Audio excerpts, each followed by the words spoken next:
Anangu bwana, jana stylist wake Davido baada tu ya kutua bongo akaja direct Upupu store. Mission ni nini? Mission inabidi tutengeneze nguo moja Upupu kwa ajili ya baadaye Davido kuvaa kwenye show yake. Basi mimi pamoja na stylist mwenzangu Bianze kamera hapo wa Tanzania ito muonekano kaanza kumpigisha serenge o blaza Kariakoo kutafuta material.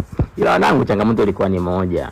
Muda ulikuwa umeenda kinyama. Ni hapo mbakia masaa kama 6. Mnyamwezi ngasema sio kweli. Inabidi tucombine energy na mzee.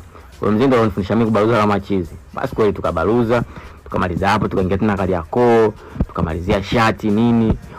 Tumepeleka hiyo nguo hotelini, obraza aliwaamini. Yaani alikuwa anajua tunafeli. Ngambia not normal. Cheki sasa Upupu mwanangu. Cheki ile pensi. Tano umeiona kwenye shati. Not normal. Ndio.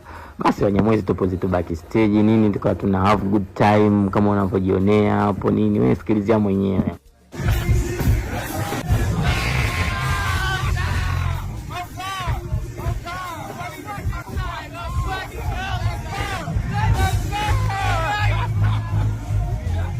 Hivyo ifahamike nguo alizovaa Davido jana ni made in Tanzania.